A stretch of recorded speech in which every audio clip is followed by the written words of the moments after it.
Mumtaz TV bersama menegakkan sunnah. Alhamdulillah alladzi bini'matihi tatimmus salihat. Segala puji bagi Allah Jalla Jalaluh yang karena nikmatnya kebaikan-kebaikan menjadi sempurna. Hari ini malam 12 Safar, malam Jumat 1444 Hijriah.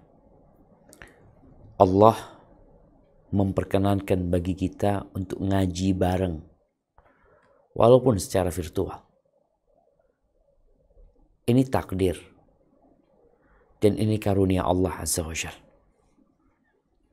Hanya banyak yang tidak pandai mensyukuri nikmat yang Allah berikan.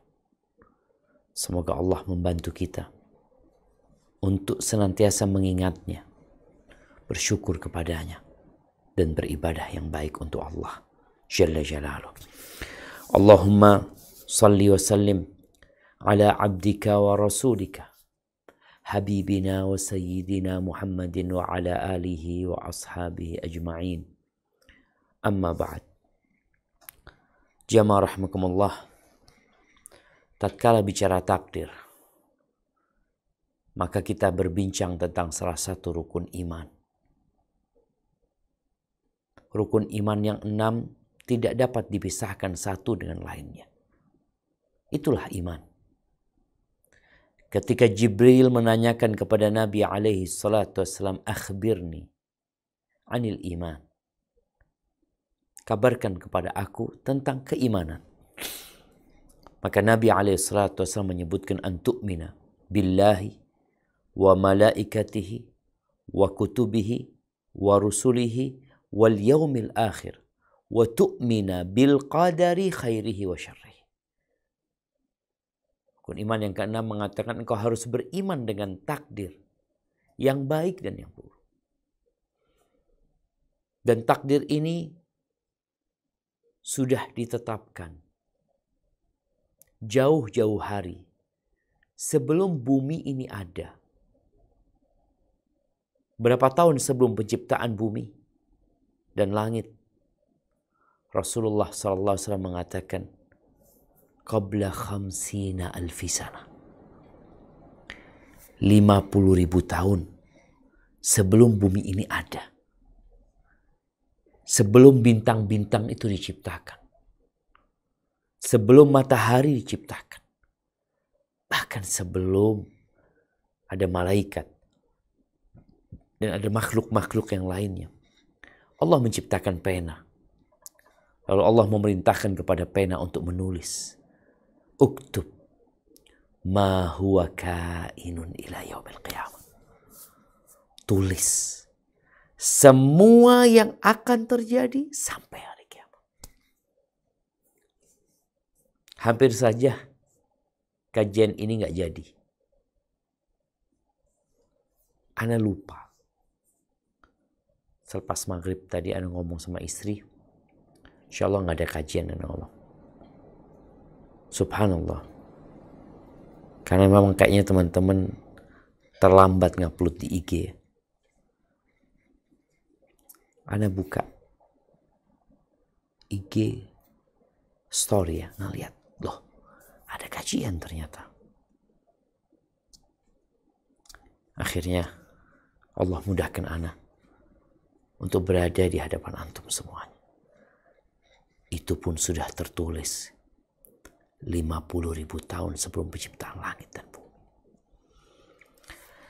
Ahibati fillah, bagaimana tatkala ada takdir yang tidak mengenakan?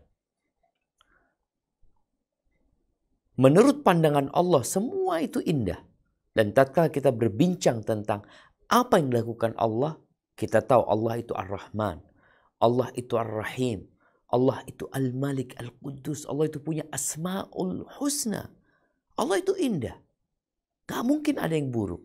Tapi kita sebagai makhluk memandangnya buruk buat kitanya. Padahal kalau kita mau sedikit merenungkan, maka kita akan tahu. Ternyata tatkala takdir itu menghempaskanmu, Salah satu tujuannya adalah agar engkau beriman dengan takdir Allah. Agar engkau tahu dengan kelemahan dirimu. Agar engkau sadar bahwa engkau bukan siapa-siapa. Engkau adalah hamba yang ikut ketentuan pencipta langit dan bumi ini. Allah berfirman di surat Al-Hadid ayat 22-23. Apa kata Allah Azza wa Jalla? Nah, silakan dibaca. أعوذ بالله من الشيطان الرجيم لكي لا Ayat 22 تأسوا dulu. على ما فاتكم ولا تفرحوا بما آتاكم. Afwan, bisa dibaca ayat 22? نعم. أعوذ بالله من الشيطان الرجيم ما أصاب من مصيبة في الأرض ولا في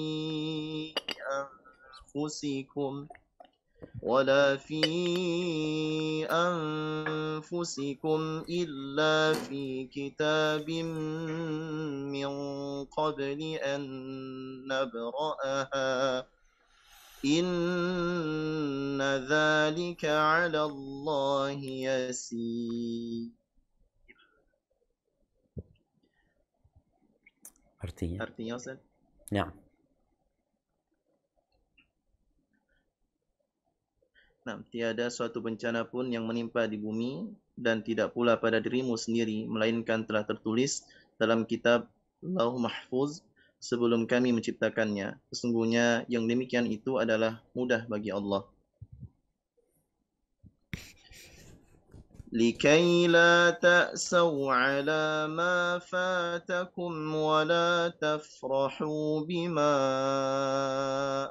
آتاكم والله لا يحب كل مختال فخور. Kami jelaskan yang demikian itu supaya kamu jangan berduka cita terhadap apa yang luput dari kamu, dan supaya kamu jangan terlalu gembira terhadap apa yang diberikannya kepadamu, dan Allah tidak menyukai setiap orang yang sombong lagi membanggakan diri. Subhanallah jemaah. Bagaimana sikap kita? Sikap kita beriman dengan takdir. Ketika takdir menghempaskanmu, yang kau beriman, itu ketentuan Allah Azza wa Jalla. Tidak perlu kau mengatakan andai kata aku melakukan ini, jikalau aku berbuat ini, nggak ada, udah terjadi. Ucapanmu hanya akan menambah luka di hatimu dan membuka pintu untuk syaitan. Maka Rasul Shallallahu Alaihi Wasallam ketika memberikan nasihat kepada seorang sahabat, beliau mengatakan al-mu'minul qawi khairun wa ahabbu ila Allah minal mu'minid dha'if. Seorang mukmin yang kuat. Kuat apanya? Kuat imannya. Itu syarat pertama. Baru kekuatan yang lainnya. Yang kuat imannya itu lebih baik daripada mukmin yang lemah. Wa fi kullin khair. Dan di setiap orang yang beriman itu ada kebaikan. Walaupun tentunya ada perbedaan. Tapi ada kebaikan. Lalu beliau alaihi salatu wasallam mengatakan, ihris ala ma yanfa'uka wasta'in billahi wa la ta'jas. Bersemangatlah engkau untuk meraih apa aja yang bermanfaat buat dirimu. Apa aja. Wa la ta'jaz. Dan jangan menjadi orang yang lemah. Tadi kau bicara ketika takdir menghempaskanmu. Aduh, anak gak bisa apa-apa lagi. Anak mau gimana? Loh, bangkit. Bangkit. Dengan cara apa? Wasta'in billah. Wala ta'jaz, minta tolong sama Allah Azza wa Jalla. Berbuat apa aja yang bermanfaat. Minta tolong sama Allah dan jangan jadi orang yang lemah. Wa in asabaka syai', nih. Bicara kalau takdir menghempaskanmu, kalau engkau tertimpa musibah, ternyata yang terjadi tidak seperti yang engkau impikan, tidak seperti yang engkau inginkan. Apa yang harus Anda lakukan? Yang pertama tadi kita bicara iman. Ini udah takdir Allah. Fa in asabaka syai' fala taqul law anni fa'altu kadza kana kadza wa kadza. Jangan pernah mengatakan andai kata aku melakukan ini pasti hasilnya ini dan itu.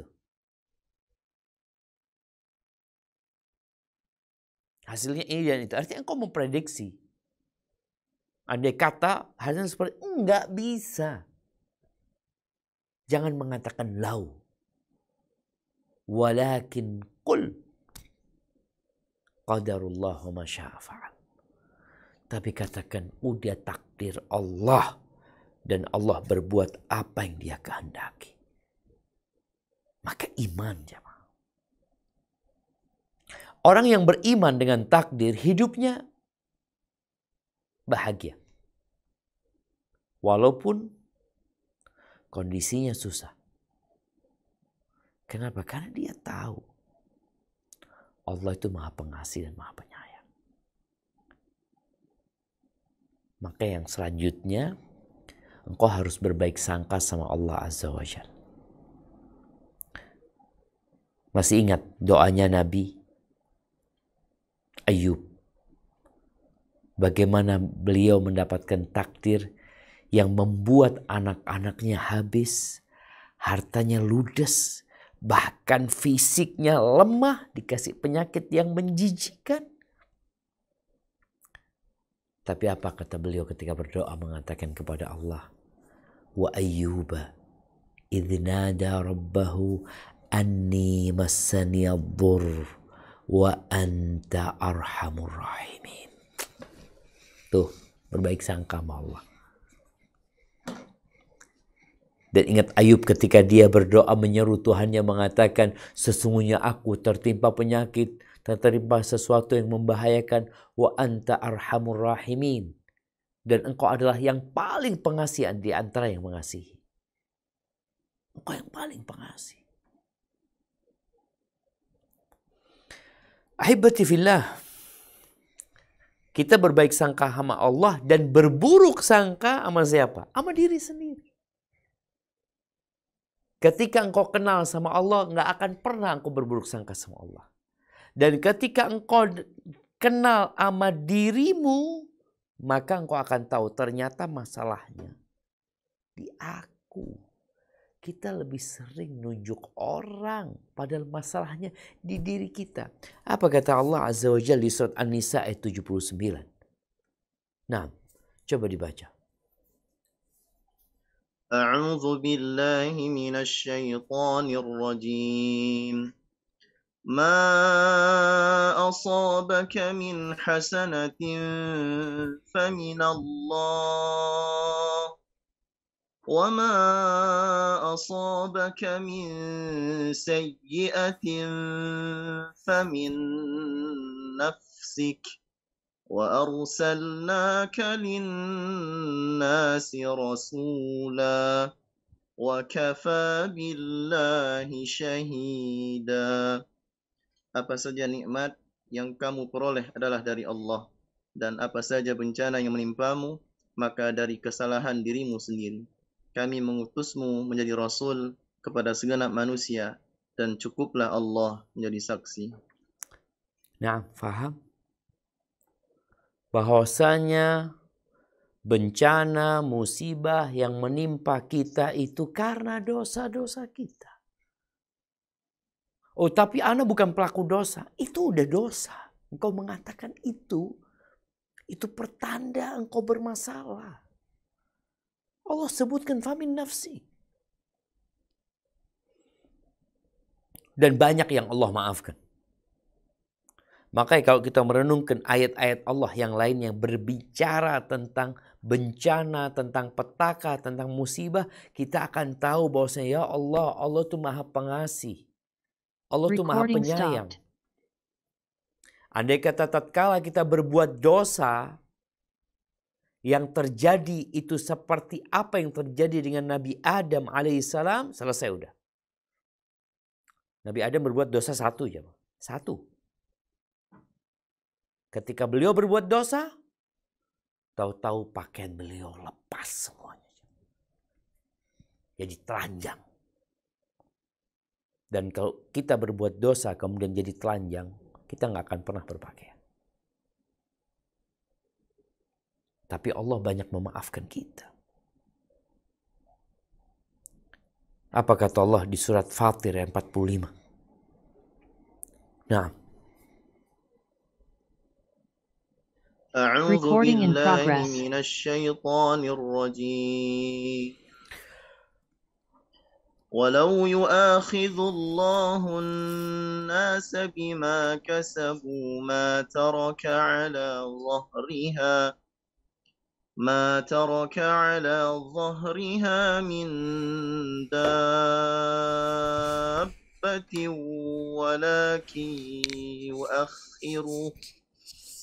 ولكن يؤخرهم إلى أجل مسمى فإذا جاء أجلهم فإن الله كان بعباده بصيرا.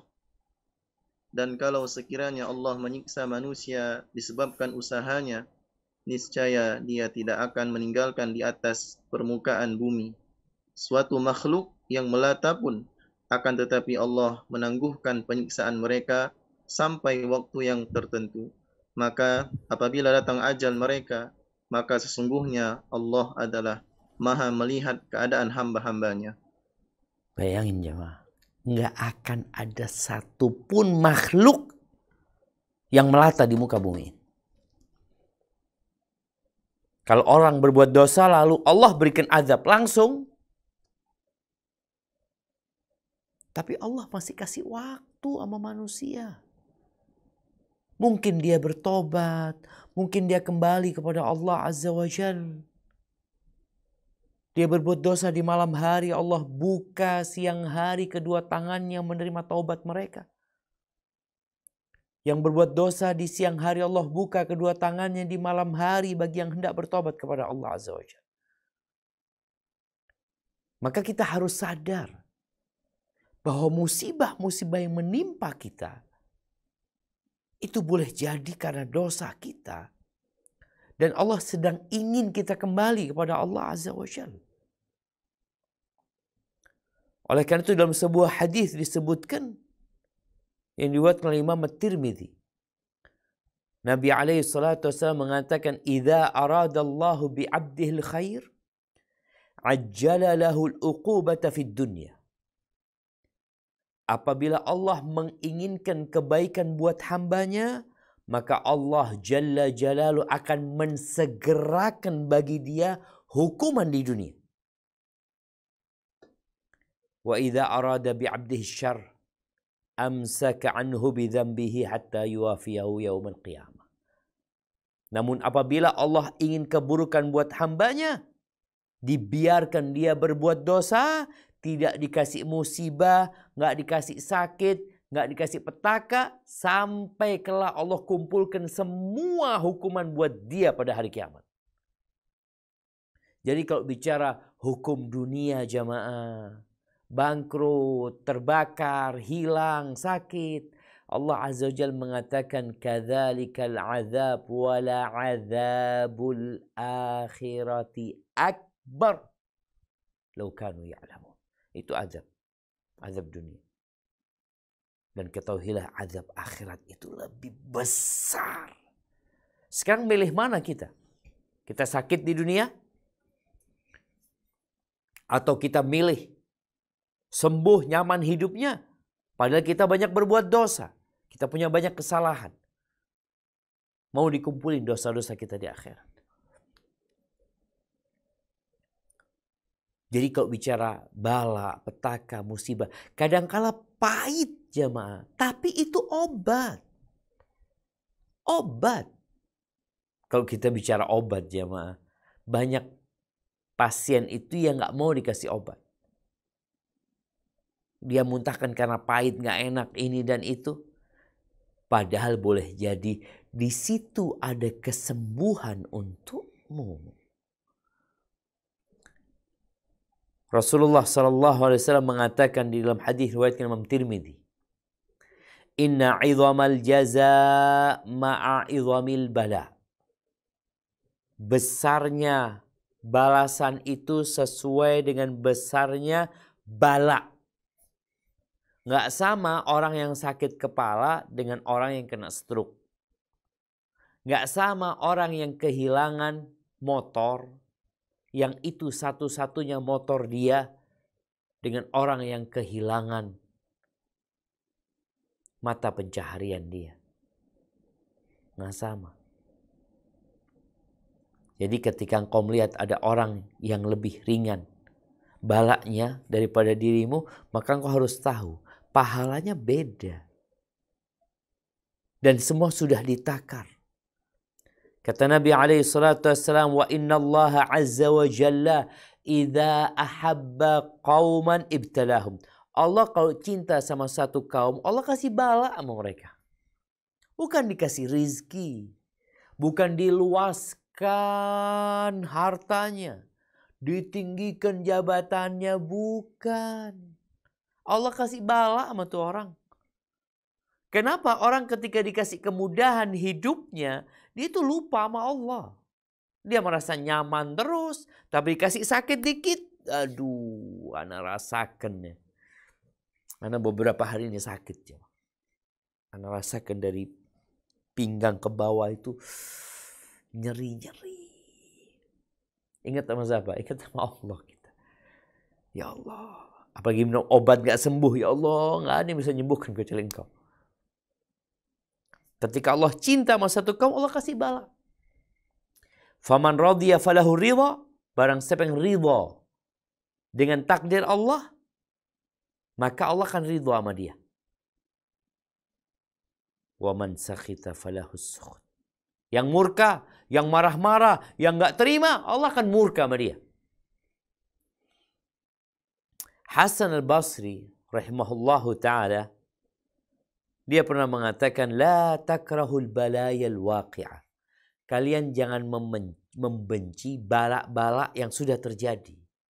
Udah terjadi banjir, bandang, semua barangnya habis.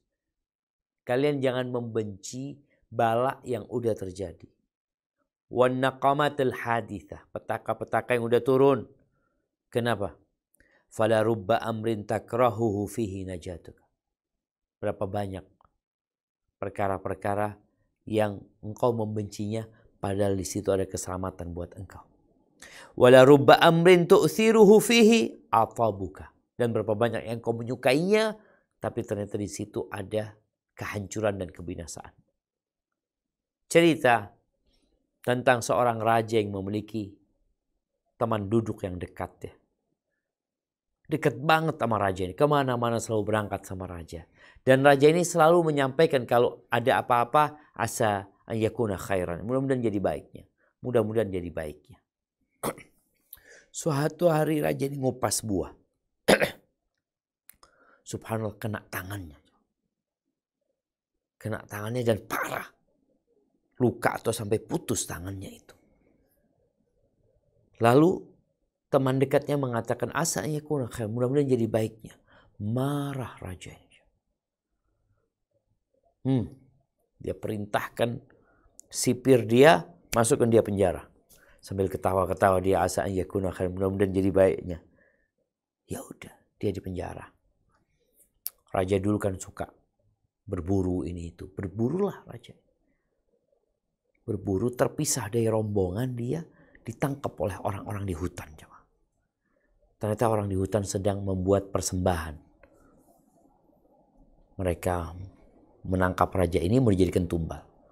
Ketika sudah hampir selesai proses itu dan hendak dipenggal mungkin kepala raja ini atau diapakan, Ternyata mereka ngomong tidak bisa ini buat tumbal, kata dia.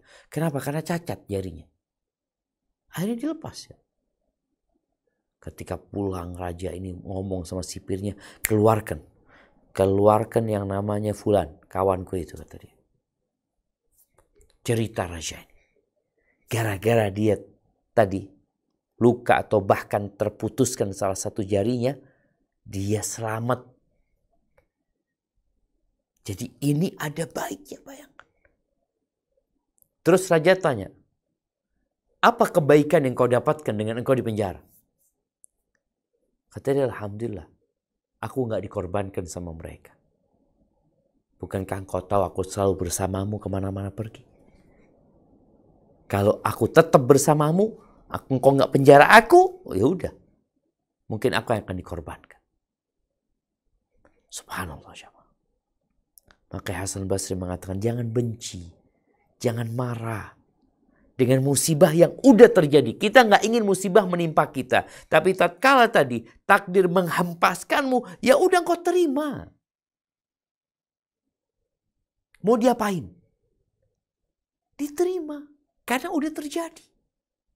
Kalau belum terjadi, kita berdoa memohon perlindungan supaya dijauhkan dari petaka dan musibah. Makanya orang kalau menerima jamaah, dia akan jadi makhluk yang produktif. Ada dua penyakit ya, yang Nabi SAW berlindung dari dua penyakit ini. Beliau mengatakan, Allahumma inni a'udzubika minal hammi wal hazan. Ya Allah, aku berlindung kepadamu dari ham. Dari kekhawatiran dengan masa yang akan datang. Dan kesedihan dengan masa yang telah berlalu. Dua penyakit ini membuat orang gak produktif. Mikirin yang akan datang, gimana nanti ya kalau udah datang baru dihadapin. Terus dia mikirkan yang lalu seperti ini, yang lalu dulu pernah terjadi, pernah. Menderita engkau hidup. Terus terima takdir Allah Azza wa Jalla. Ahibati fillah, Rasulullah SAW mengatakan, ajaban li amril mu'min. Sungguh menakjubkan urusan orang yang beriman. Inna amrahu kullahu lahu khair. Semua kondisi, keadaan, urusan orang yang beriman semuanya baik. Bagaimana kok bisa baik? In asabathu sarra syakar. Kalau dia dapat nikmat, dia bersyukur. Fakana khairan. Jadi baik buat dia. Kan di surat Al-Hadid tadi yang kita bacakan, agar kalian tidak bereforia, bergembira, berlebihan, enggak, bersyukur yang ada. Wa in asabat hudarra sabar. Kalau ditimpa sesuatu yang tidak menyenangkan, dia bersabar dan itu baik buat dia. Dan yang seperti ini tidak dimiliki kecuali buat orang yang beriman. Ahibati fillah, kalau bicara pahala yang akan didapatkan bagi orang yang nerima, yang bersabar, jamaah. Jadi tingkatan pertama itu sabar. Naik, menerima, naik lagi bersyukur, Allahu Akbar. Itu berat. Allah berfirman di surat Al-Baqarah ayat 155 sampai 157. Apa kata Allah Jalla Jalaluhu? A'udzu billahi minasy syaithanir rajim. وَلَنَبْلُوَنَّكُمْ بِشَيْءٍ مِّنَ الْخَوْفِ وَالْجُوعِ وَنَقْصٍ مِّنَ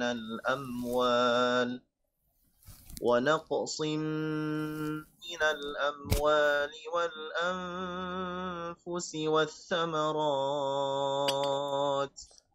وَبَشِّرِ الصَّابِرِينَ. Dan sungguh akan kami berikan cobaan kepadamu dengan sedikit ketakutan, kelaparan, kekurangan harta, jiwa dan buah-buahan. Dan berikanlah berita gembira kepada orang-orang yang sabar.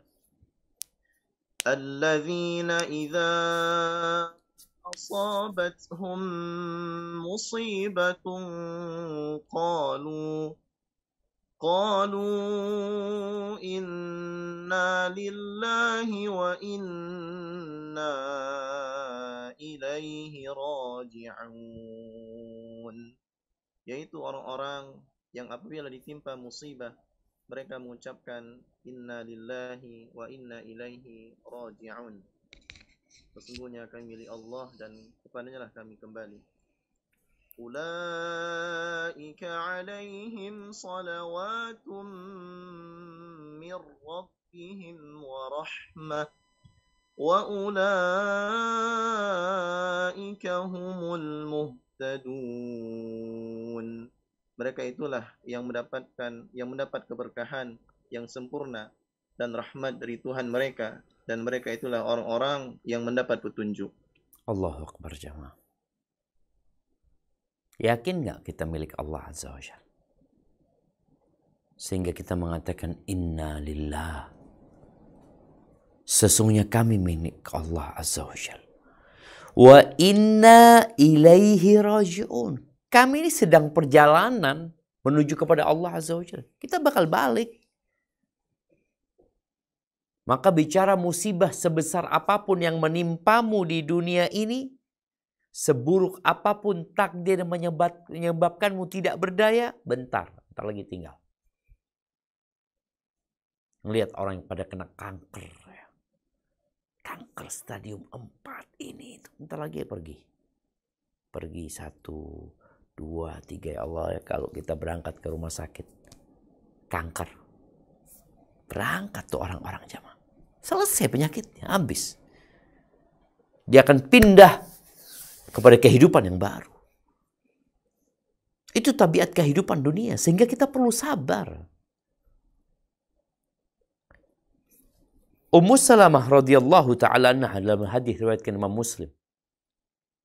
Dia mengatakan, aku mendengar Rasul sallallahu alaihi wasallam bersabda, "Ma min muslimin tusibuhu musibah." Tidaklah seorang muslim ditimpa musibah.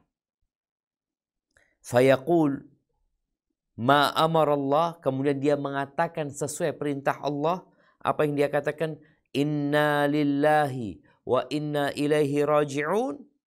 Lalu dia mengatakan, Allahumma ajurni fi musibati wa akhlif li khairan minha. Dia menambahkan, ya Allah berilah pahala di musibahku ini dan berikan ganti buat aku yang lebih baik dari musibah itu. Illa akhlafallahu lahu khairan minha. Melainkan Allah akan kasih ganti yang lebih baik. Apa kata Ummu Salamah? Falamma mata Abu Salamah. Ketika mati Abu Salamah. Suami yang dia cintai. Yang berangkat hijrah ke Habasyah. Balik ke Madinah. Balik ke Mekah. Kemudian hijrah ke Madinah. Dipisahkan dari Ummu Salamah. Lalu bisa kembali bersatu. Tahu-tahu suaminya meninggal dunia. Ketika suaminya meninggal dunia. Apa kata Ummu Salamah? Ayyul muslimina khairun min Abi Salamah. Dia baca doa tadi. Dia yakin akan dikasih ganti yang lebih baik dari Abu Salamah. Tapi dia mikir, siapa orang Islam yang lebih baik daripada Abu Salamah? Rumah pertama yang hijrah kepada Rasulullah SAW. Aku mengatakan ketika beliau meninggal, aku mengatakan doa itu. Ternyata dikasih ganti yang lebih baik daripada Abu Salamah. Siapa gantinya? Rasulullah sallallahu alaihi wasallam. Yakin. Ahibati fillah.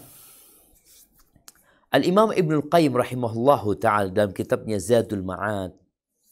Beliau menyebutkan beberapa perkara yang kalau direnungkan musibah yang menimpa, bencana yang datang, takdir buruk yang menghempaskan, itu akan jadi mudah diterima dan ringan untuk dijalani.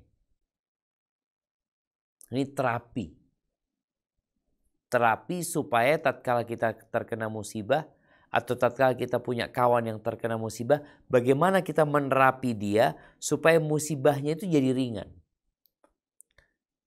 Yang pertama kata beliau, dia ngelihat kepada petaka yang menimpa dia. Dia perhatikan. Maka niscaya dia akan mendapati apa yang Allah sisakan untuk dia itu lebih baik atau sama dengan dia. Kemudian apa yang Allah simpan buat dia. Kalau dia bersabar, dia ridha, itu lebih besar, lebih agung daripada musibah itu berlipat-lipat ganda. Kemudian juga dia harus tahu, kalau Allah berkehendak musibah itu bisa lebih dari itu. Seperti orang yang tabrakan umpamanya, kakinya patah. Oh, engkau alhamdulillah kakinya patah. Kalau Allah mau, Allah bikin patah kedua kakimu, kedua tanganmu. Kemudian Allah bikin engkau gak sadar. Tempurungmu dibuka. Maka supaya kita tahu bahwasanya ternyata yang Allah sisakan itu jauh lebih banyak, jamaah. Bagaimana Urwah ketika dipotong kakinya gara-gara penyakit, dia mengatakan, ya Allah, engkau berikan kepada aku 4. 2 tangan, 2 kaki. Kau ambil 1 ya Allah, yang kau sisakan lebih banyak. Kemudian yang kedua, dia berusaha menghibur dirinya dengan melihat yang di sekitarnya dari orang-orang yang terkena musibah. Supaya engkau tahu bukan hanya dirimu yang terkena musibah. Ada banyak orang kena musibah. Ada banyak orang rizkinya seret. Ada banyak orang di PHK. Ada banyak orang bangkrut usahanya. Banyak, jemaah. Maka apabila dia melihat ke kanan, ke kiri. Kemudian dia melihat ternyata semuanya pada kena musibah. Musibah dengan beragamnya. Ada yang nggak diterima sekolah. Ada yang nggak diterima di tempat kerjanya. Maka insya Allah dia akan dapat menghibur diri. Kemudian hari itu memang kayak gitu tabiatnya. Hari ini tertawa, besok kau menangis. Kau lihat orang-orang yang hari ini menangis, besok tertawa. Hakadzal hayat. Yang ketiga, dia harus tahu bahwa emosi dia, amarah dia tidak akan dapat menolak musibah yang sudah terjadi. Sampai Ibn Hibban al-Busti mengatakan, alal aqil an la yaghtam. Orang yang berakal itu nggak boleh stres. Kenapa? Fa innal ghamma la yanfa. Stres itu nggak ada gunanya. Kebanyakan penyakit itu karena stres. Udah kena musibah, stres lagi. Maka seharusnya engkau tahu bahwasanya emosimu, marahmu itu tidak merubah apa yang sudah terjadi. Nggak bisa nolak takdir yang udah terjadi. Malahan akan menambah musibah semakin parah. Dan tadi menyebabkan penyakit sebenarnya. Kau sudah kena musibah, mau kena tambah musibah lagi? Enggak kan? Kalau bicara tadi yang kedua ya, maka kita perlu berkunjung ke tempat-tempat orang-orang yang susah, orang-orang yang terkena bencana, terkena penyakit, sehingga tatkala kita melihat, ya Allah, ternyata alhamdulillah masih ada yang lebih parah dari ana, selalu ada yang lebih parah dari dirimu.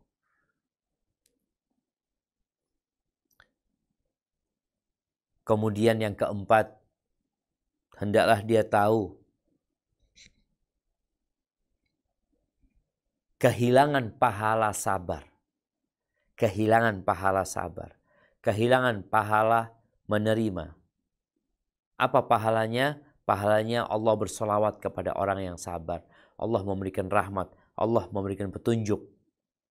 Kehilangan itu musibah lebih besar lagi, daripada musibah yang menimpamu. Karena ada musibah dalam agama, ada musibah dalam urusan dunia. Ini orang ketika terkena musibah, motornya hilang. Lalu dia tidak mengatakan innalillah wa inna ilaihi raji'un. Dia juga tidak menerima apa yang menimpa dia. Sejatinya dia kena musibah yang lebih besar dari itu. Daripada kehilangan motor. Kehilangan apa? Kehilangan rahmat Allah. Kehilangan selawat dari Allah. Kehilangan petunjuk. Ini musibah lebih besar. Yang kelima, sikap stresmu, emosimu, marahmu, itu akan membuat musuh-musuhmu senang. Rasakan. Mau engkau? Kan gak ingin. Membuat kawan-kawanmu bersedih. Membuat Tuhanmu marah. Membuat gembira setan. Menghilangkan pahala. Melemahkan jiwa. Berbeda kalau dia sabar. Dia berharap pahala. Dia ridha. Itu akan membuat Allah ridha sama dia. Akan membuat kawannya gembira dengan kawannya. Akan membuat musuhnya sakit hati. Dan akan membuat saudara-saudara dia bertakziah. Menghibur dia. Inilah jamaah yang seharusnya dilakukan oleh seseorang. Kemudian yang keenam. Hendaklah dia tahu ya. Bahwa apa yang dihasilkan dari kesabaran. Berharap pahala dari Allah itu adalah kelezatan. Kegembiraan. Yang itu berlipat-lipat ganda daripada dia tidak terkena musibah. Subhanallah. Rasulullah SAW menceritakan sebuah hadis ya. Tentang seorang hamba yang kehilangan anak yang dia cintai. Lalu Allah bertanya kepada malaikat-malaikatnya. Qabattum walada abdi. Kalian cabut nyawa anak hambaku. Kata malaikat, na'am. Qabattum thamrata fuadih. Yang kalian cabut itu buah hatinya. Qalu na'am. Lalu Allah bertanya, madza qala abdi? Apa yang dikatakan nama hambaku? Ini udah kehilangan anak, mau diapain? Udah mati anaknya. Kata para malaikat, hamidaka wastarja. Hambamu memujimu dan mengatakan inna lillahi wa inna ilaihi raji'un. Lalu apa kata Allah Azza wa Jalla? Ibnu li abdi baitan fil jannah. Bangunkan buat hambaku ini rumah di surga dan kasih nama rumahnya itu. Apa namanya? Rumah pujian. Bayangin nih. Dia dikasih rumah pujian. Kemudian anaknya memberikan syafaat kepada orang tuanya. Ini nikmat jemaah. Yang membuat orang tua itu jadi, apa ya Allah, alhamdulillah aku punya tabungan. Alhamdulillah mudah-mudahan aku punya rumah di surga. Bukankah ini lebih besar daripada engkau tetap punya anak itu? Tapi engkau gak punya rumah di surga. Engkau tidak mendapatkan syafaat dari anakmu.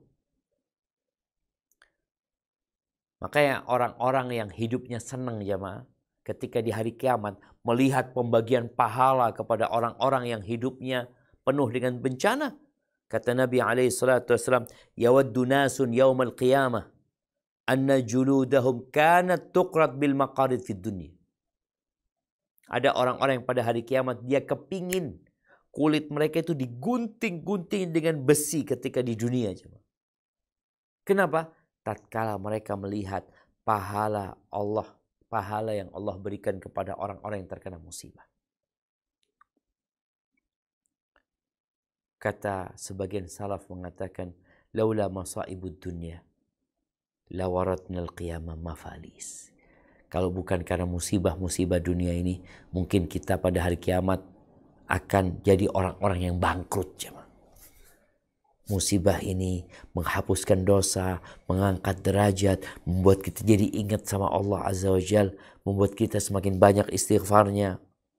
Kemudian yang ketujuh, hendaklah dia tahu bahwasanya, ini kata Ibnu Qayyim, memang masih dengan ucapan Ibnu Qayyim, hendaklah dia mengetahui bahwa yang memberikan bala sama dia, yang memberikan ujian kepada dia, itu adalah ahkamul hakimin. Allah yang paling bijak di antara yang bijak. Arhamur rahimin, yang paling pengasih di antara yang mengasihi.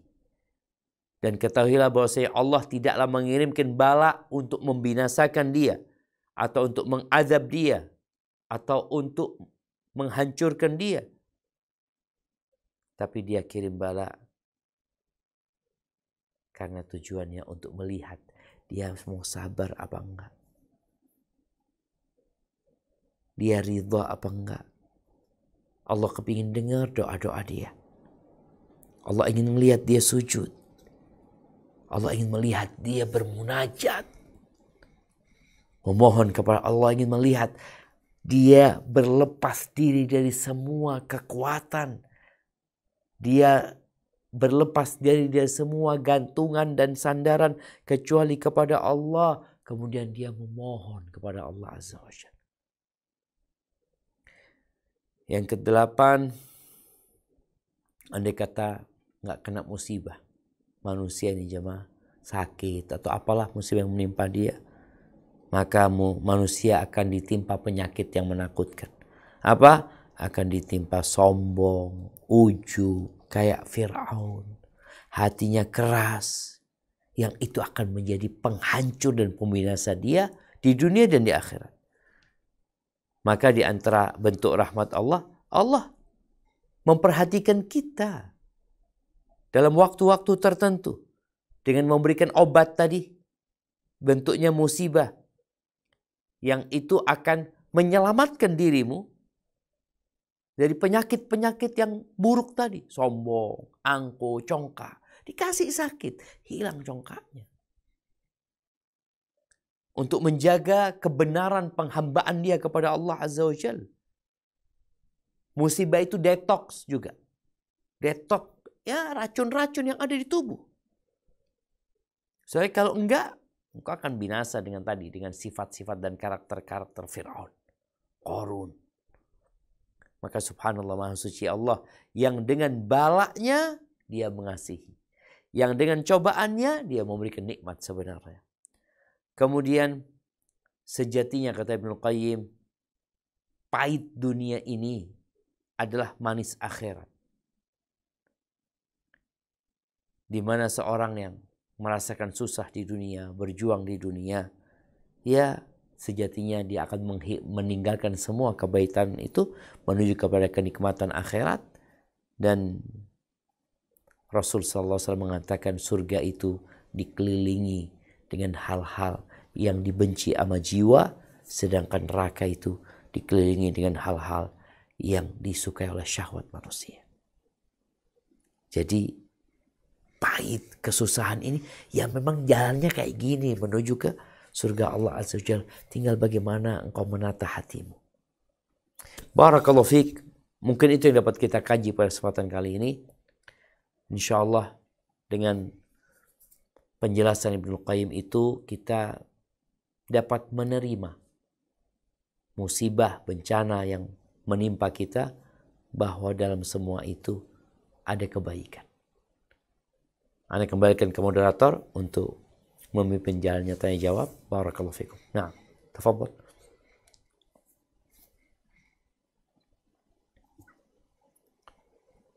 Thayyib Ustadz, jazakallah khair. Sekali lagi kami ingatkan untuk pertanyaan yang akan diajukan kepada kami menggunakan link pertanyaan. Silakan klik link pertanyaan yang sudah diberikan di kolom chat Zoom. Kepada Om Safar, selaku co-host pertanyaan, tafadhol. Baik, jazakallah khair Kenzi, makasih kesempatannya. Baik Ustaz, insyaallah ini ada banyak sekali pertanyaan yang masuk Ustaz. Yang ini sudah coba pilih-pilih, insyaallah ada sekitar 6-7 pertanyaan Ustaz. Bang, kameranya Ustaz, abang perlu lebih turun. Ya, gitulah kelihatan. Jangan kelihatan separuh dari tadi. Ya Allah. Baik Ustaz, siap Ustaz. Nah, ini Ustaz, kalau dari penyampaian Ustaz tadi mengenai musibah ya Ustaz ya, berarti ada dua dimensi ya Ustaz. Bahwasanya musibah, bala, kesedihan dan apapun yang kita tidak suka itu bisa jadi itu memang karena Allah murka, dan bisa jadi malah sebaliknya ya, karena itu kasih sayang Allah. Apakah benar gitu Ustaz? Masya Allah, barakallahu fiik. Iya, kalau bicara boleh jadi karena murka atau kasih sayang Allah, dalam kemurkaan Allah pun mengandung kasih sayang. Karena tujuannya tadi mengingatkan dia jadi kembali kepada Allah, jadi nggak sombong. Jadi walaupun ada musibah yang sejatinya azab karena dosa-dosa dia, tapi di situ ada kecintaan Allah yang dengannya manusia balik kepada Allah Subhanahu wa taala, beristighfar, mohon ampun sama Allah Subhanahu wa taala. Dan secara umum ya, musibah ini Ada yang untuk mengangkat derajat, ada yang untuk menghapuskan dosa. Tapi dalam dua hal itu tetap ada kasih sayang Allah Subhanahu wa taala. Walaupun diazab Fir'aun ya. Kalau kita lihat Fir'aun ya. Allah kenapa nggak langsung mematikan Fir'aun sejak awal? Allah kirim Nabi Musa alaihissalam. Allah kasih balak Fir'aun. Balaknya modelnya apa? Macam-macam. Angin topan ya. Dikirimin belalang. Dikirimin darah. Dikirimin kodok. Macam-macam musibah itu. La'allahum yarji'un. Agar mereka kembali kepada Allah Azza wa Jalla. Tapi kalau Allah langsung mematikan dia. Oh selesai azab tuh. Dia dalam kondisi belum kembali kepada Allah. Allah cabut nyawanya. Tapi kalau ini orang ini banyak berbuat dosa, lalu Allah kirimin azab musibah yang jadi azab buat dia, yang menyebabkan dia sadar, kan ini yang diharapkan. Sehingga dia kembali kepada Allah Azza wa Jalla. Seperti itu, Bang.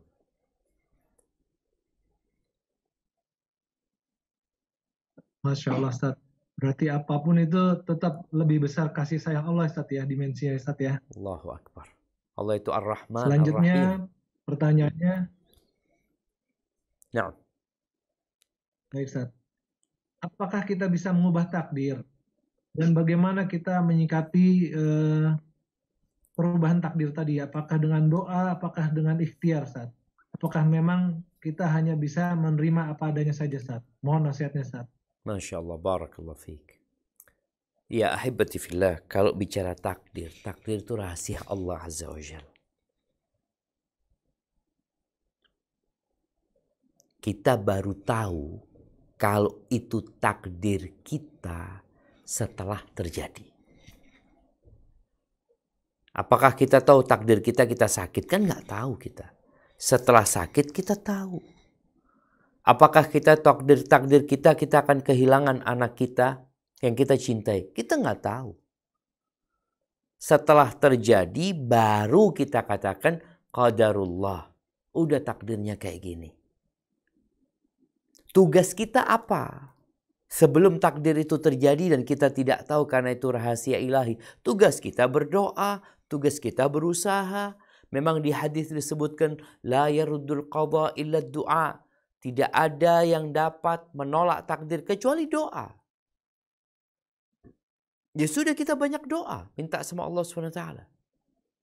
Wala yazidu fil umri illal bir. Nggak ada yang nambah umur kecuali berbakti sama orang tua. Menyambung silaturahim. Apakah Ana tahu umur Ana 60 tahun? Ana kan nggak tahu. Tugas Ana beramal tadi. Apa aja perintah Allah, kerjain. Larangan, tinggalkan. Perintah Nabi SAW, jalanin. Larangan, tadi suruh banyak berdoa, suruh silaturahim. Kalau dikatakan itu dapat menolak takdir atau merubah takdir, naam. Tapi itu pun termasuk takdir Allah Azza wa Jalla. Karena nggak ada yang lepas dari ilmu Allah SWT. Jadi tugas kita, tatkala belum terjadi, ya udah kita berusaha untuk berdoa. Ketika terjadi sakit nih, apa tugas kita? Udah takdirnya sakit. Iya, tapi kan Allah perintahkan berobat. Maka kita berobat. Nabi SAW berobat. Nabi Ayub berdoa minta sama Allah. Beliau tahu takdirnya sakit. Terus gimana? Ya sudah doa. Ana udah doa nggak sembuh-sembuh. Tugasmu berdoa. Boleh jadi memang doamu itu lebih manfaat daripada engkau dikasih kesembuhan. Mungkin seperti itu. Wallahu a'lam bishawab. Itu yang kita kadang-kadang lupa, Ustaz ya. Jadi kita berdoa dan berikhtiar itu orientasinya ke hasil ya. Padahal itu berdoa dan ikhtiar itu bagian dari taat ya, Ustaz. Bagian dari perintah aja, Ustaz ya. Sahih. Nah. Baik, Ustaz. Ini selanjutnya masih terkait dengan takdir nih. Apabila rezeki sudah ditakdirkan dan Ana merasa gaji yang didapat sudah cukup, walau tidak membuat kaya. Alhamdulillah bisa ibadah dan kajian. Nah, pertanyaannya, apakah salah kalau dengan kondisi tadi Ana tidak mau mencari tambahan rezeki lagi, khawatir mengganggu ibadah, Ustaz? Gimana sekali, Ustaz? Masya Allah. Barakallahu fi. Ya, ahibati fillah. Kita tuh bebas-bebas aja. bagaimana engkau mau hidup, yang penting kau ikut aturan, tafadhol. Ada orang yang merasa cukup, sudah ana cukup. Ana dia mengatur, umpamanya ada seperti satu orang yang dia bekerja, dia mau proyek 3 aja. Ana pokoknya cuma 3. Kawan-kawannya 7, 10, ana pokoknya 3 aja. Kenapa? Kalau 3 ana masih bisa ngurus kajian, ana masih bisa datang majelis ilmu, Masya Allah itu kebaikan. Jadi nggak ada masalah ketika engkau nggak mau menambah tambahan untuk usahamu. Tapi kalau engkau kepingin minta tambahan, niatkan buat akhirat. Karena sebagian sahabat Nabi itu kaya raya. Kita tahu Abdurrahman bin Auf kaya raya. Tapi kita tidak mendapatkan banyak hadis yang diriwayatkan Abdurrahman bin Auf. Kita mendapatkan hadis banyak diriwayatkan oleh sahabat yang miskin, Abu Hurairah radhiyallahu taala anhu. Ada 5.000 hadis yang diriwayatkan oleh beliau. Jadi memang kondisi orang beda-beda. Kalau dikatakan tadi, ana sudah merasa cukup, silahkan, nggak apa-apa. Nggak ada pemaksaan orang itu harus cari kerja tambahan. Enggak, alhamdulillah dia cukup. Tapi kalau dia mengatakan, aku kayaknya mau cari kerjaan tambahan. Kenapa? Aku kepingin berangkat umroh. Aku kepingin berangkat haji. Aku punya waktu luang. Yang penting tidak mengganggu ibadahku. Jadi ketika bekerja mencari dunia, tolong niatkan buat akhirat. Supaya apa? Supaya rezekimu datang tanpa engkau capek dan lelah. Hadza wallahu a'lam bishawab. Masya Allah, Ustaz. Selanjutnya, Ustaz, ini ada pertanyaan dari jamaah kita bahwasanya beberapa bulan lalu sempat bertanya kepada Ustadz tentang rumah tangganya, di mana menurut Ustadz pernikahan ini sudah jatuh talak 3. Dan menurut beberapa Ustadz pun demikian, di mana suaminya sering mengucapkan talak, kemudian kelakuannya juga suka berzina dan mabuk. Dia sempat berpisah 2 bulan, lalu kembali bersama suami. Pada kesempatan terakhir 2 minggu ini berpisah lagi karena suami mengulang kesalahannya, yaitu mabuk. Lalu sang istri diusir dari rumah dan dikatakan hal-hal yang buruk oleh suaminya. Apa yang harus dilakukan sang istri, Ustaz? Karena sang istri takut sekali melangkah karena tidak bekerja, tapi dari sisi lain juga hatinya berontak untuk segera pergi meninggalkan suaminya karena takut sekali atas azab Allah karena dianggap sudah tidak halal lagi bersama suaminya. Mohon nasihatnya, Ustaz.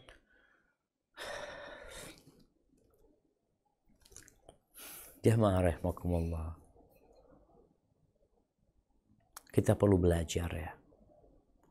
Supaya kita nggak diazab sama Allah SWT.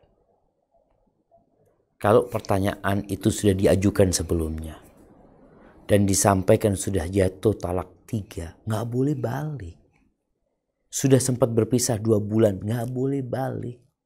Kecuali engkau menikah dengan orang lain. Kemudian terjadi perceraian. Di situ baru boleh suami balik lagi. Tapi gimana kau balik sama dia? Dan kau tahu urusannya engkau hanya urusan dunia. Urusan makan, urusan perut. Kadang-kadang sebagian kita imannya lemah. Dia bergantung sama suami. Ingat yang kasih rezeki sama engkau bukan suamimu. Yang sedang bekerja di perusahaan yang ngasih rezeki sama engkau bukan tempat kerjamu. Yang jadi ASN yang ngasih rezeki kepadamu bukan negara. Siapa yang kasih rezeki? Allah Jalla Jalaluh. Yang ada manusia itu memanfaatkan kita. Dia memanfaatkan kita. Kita bekerja, dia manfaatkan anak. Anak punya tangan, pemberian Allah Azza wa Jal. Anak punya otak, anak punya hati, anak punya keahlian, pemberian Allah semuanya. Anak bekerja di sini. Dia memanfaatkan aja. Makanya ketika orang di PHK, ribuan orang, jutaan orang di PHK, mereka masih makan. Apa yang perlu dilakukan? Memperbaiki keimananmu. Baca surat At-Talaq. Allah menyebutkan di surat Talaq yang memang berpotensi membuat orang menderita hidupnya gara-gara berpisah. Yang selama ini dia dilayani seorang suami umpamanya, dilayani sama istrinya.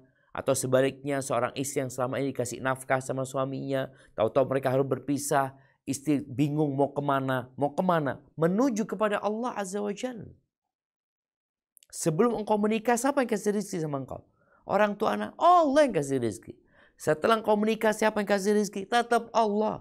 Suamimu mati, siapa yang kasih rezeki? Allah Azza wa Jalla. Coba kau lihat semut-semut. Dia bisa kerja. Sekolah di mana dia? Kau lihat ikan di lautan. Kau lihat burung.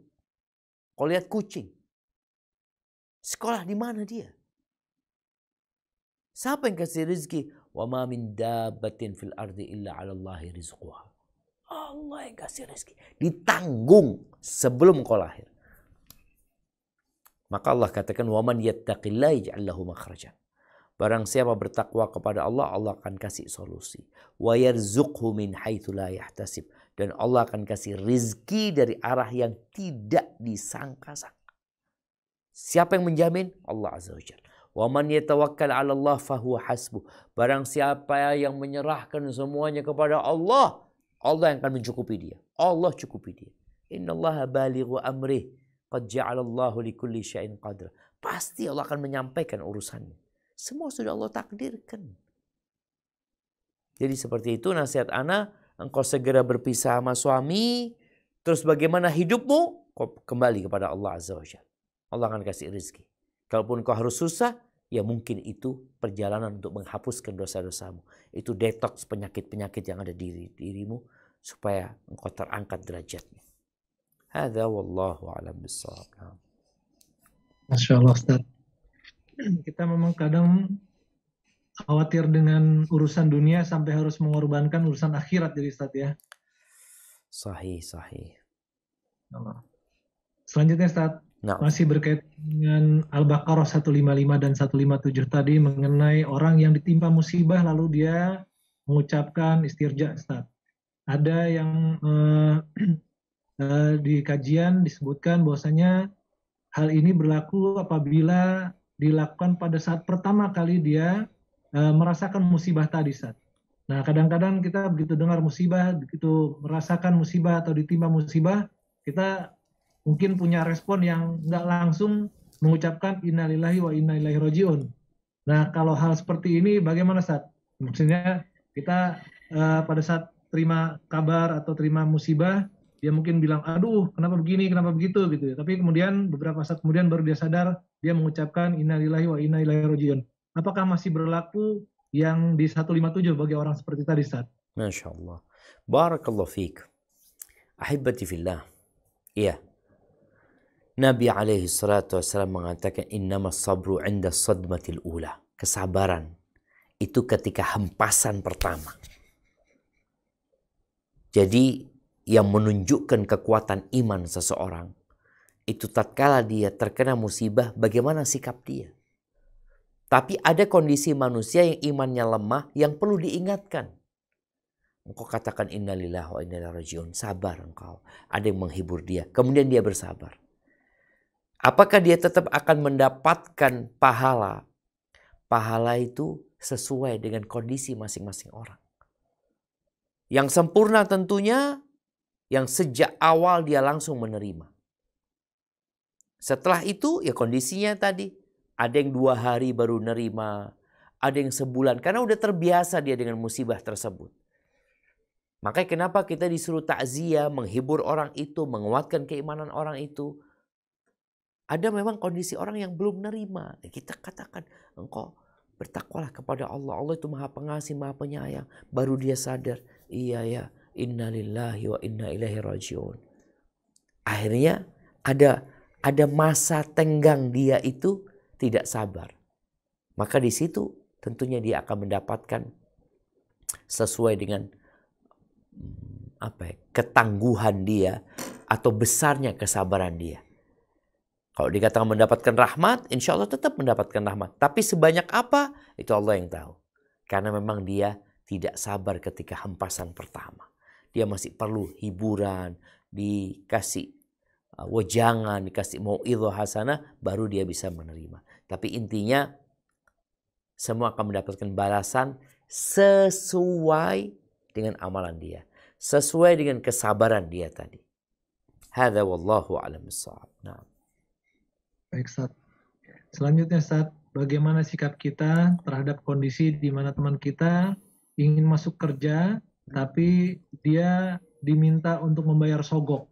sudah dinasihati dan sudah didoakan untuk tidak melakukannya, tapi kadar Allah malah orang tua teman tadi mengizinkan dan membayar uang sogok tersebut. Bagaimana kita menyikapinya, Ustaz? Ya jamaah, tugas kita itu memberikan nasihat. Tugas kita itu menyampaikan. Tapi yang namanya apakah yang dikasih nasihat menerima atau tidak, itu bukan tugas kita.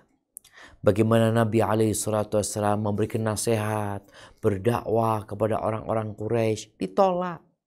Bagaimana Nabi SAW berangkat ke Taif, mendakwain pemuka-pemuka Taif, ternyata yang terjadi dilemparin batu sampai berdarah-darah.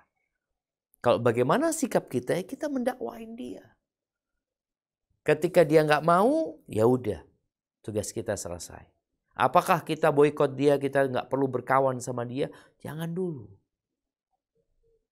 Jangan sampai kita membiarkan kawan kita jadi mangsanya setan.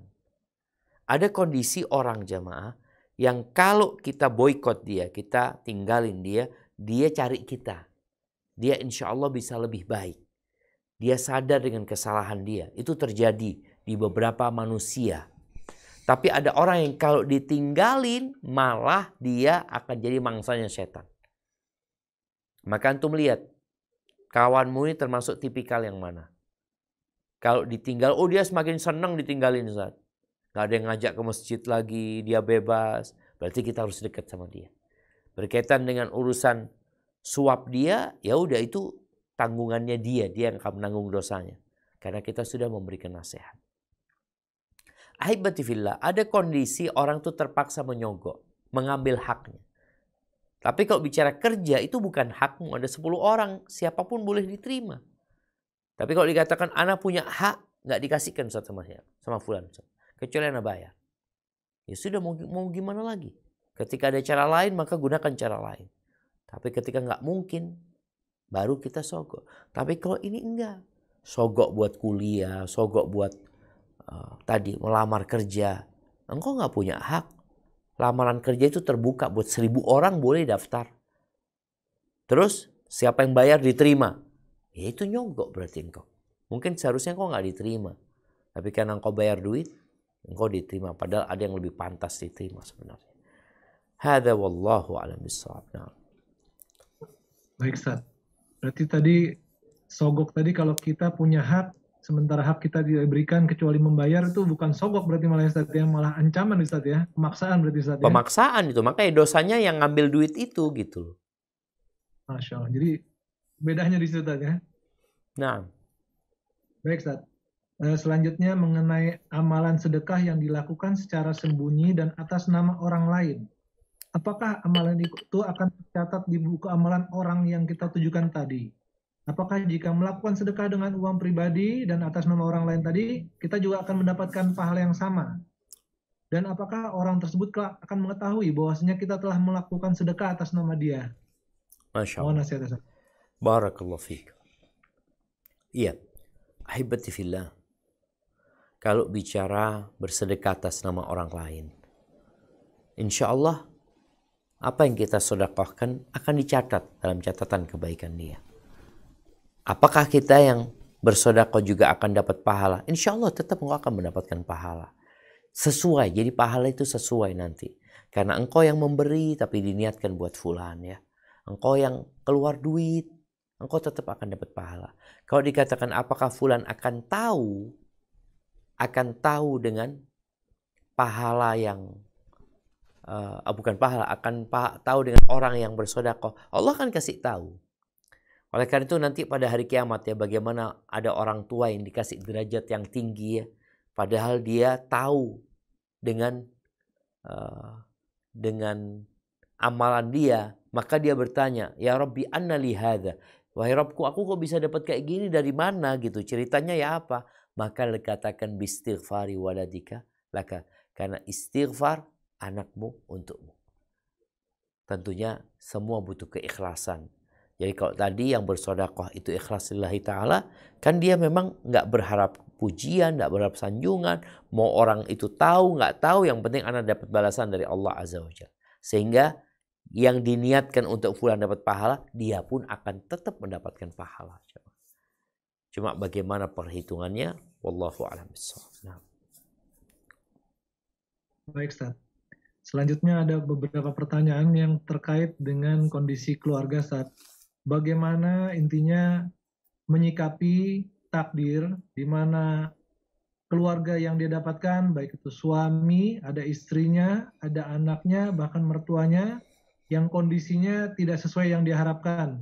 Di mana mungkin mereka banyak berbuat dosa, di mana mungkin orang-orang tadi membenci kita, atau memang tidak sesuai dengan yang kita cita-citakan. Bagaimana kita menyikapi kondisi seperti ini, Ustaz? Gimana kondisinya? Jadi mungkin ada orang tua yang ternyata tidak ideal, banyak berbuat dosa. Bapaknya nih. Dia dapat suaminya banyak berbuat dosa juga, zina dan lain-lain. Bahkan ada yang mertuanya benci sekali dengannya gitu. Ini ada beberapa pertanyaan, Ustaz. Oke, tapi siap. Intinya kondisi terhadap keluarga yang kurang menyenangkan, Ustaz. Jemaah, dalam menghadapi semua itu, solusinya satu, sabar. Allah Azza wa Jalla mengatakan waja'alna ba'dakum li ba'din fitnah atasbirun. Dan kami jadikan sebagian kalian ujian buat sebagian lainnya. Apakah kamu bersabar? Jadi solusinya itu sabar. Tadi menghadapi mertua, menghadapi suami. Tapi nanti setelah kita bersabar, kita ngelihat apa sikap yang perlu kita lakukan. Orang tua yang nggak benar, bagaimana kita memberikan nasihat sebagaimana Nabi Ibrahim alaihissalam memberikan nasihat kepada orang tuanya, mendakwain orang tuanya. Bagaimana menghadapi suami yang suka berzina, zalim, ini dan itu, yang kau perbaiki suamimu. Dakwain. Wa tawasau bil haq. Tapi tatkala mentok, engkau bisa gugat cerai. Tapi anak sama orang tua nggak bisa gugat orang tuanya untuk nggak jadi bapaknya lagi. Tapi suami bisa dia lakukan itu. Ada yang sama anaknya. Jadi ujian ini ada di rumah-rumah itu, jemaah. Hanya saja sikap kita setelah bersabar, kita berdakwah, kemudian kita ambil tindakan tadi. Apa yang perlu kita lakukan? Seorang suami dapat istri yang nggak benar, dia kasih nasihat, dia sabar, dia kasih tausiah, nggak mau, dia pisah ranjang, tetap dia bisa bercerai. Nabi SAW pernah memberikan pilihan kepada istri-istrinya. Kalau kalian mau cari dunia, ya udah cerai udah. Nggak bisa melanjutkan perjalanan. Jadi sikapnya yang pertama adalah sabar, kemudian dicari solusinya setelah itu. Dan yang jelas sabar ini solusi. Ketika engkau nggak mampu, jangan minta sama Allah, berdoa.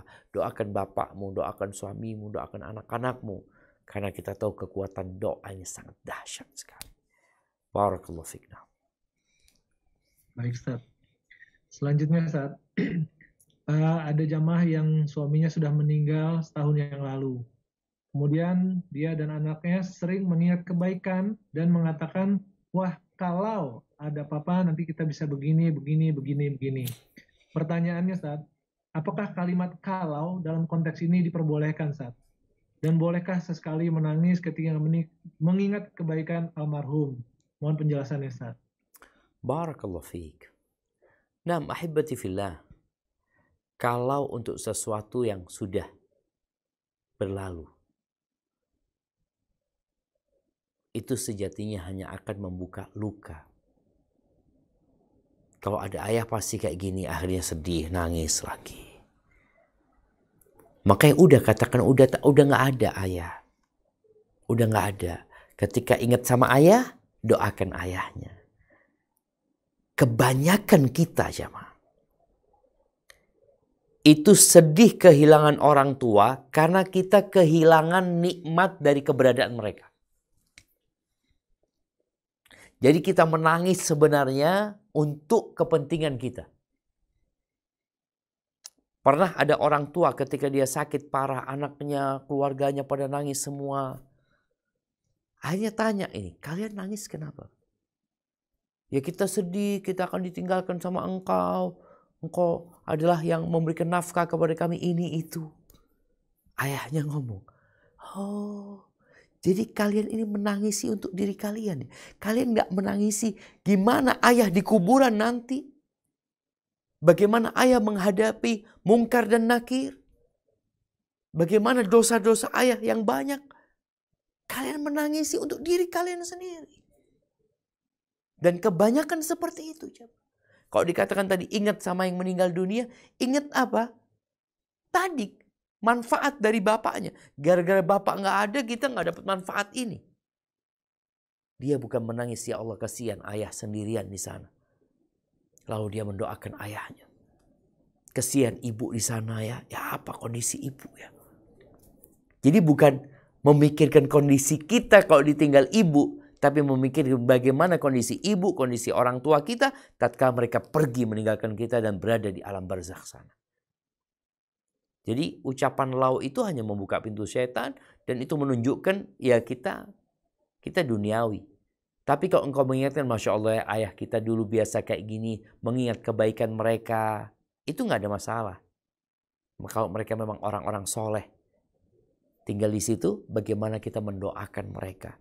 Bukan malah ya berharap kebaikan mereka buat kita di dunia. Padahal dia mungkin sudah dihisap di tempat sana.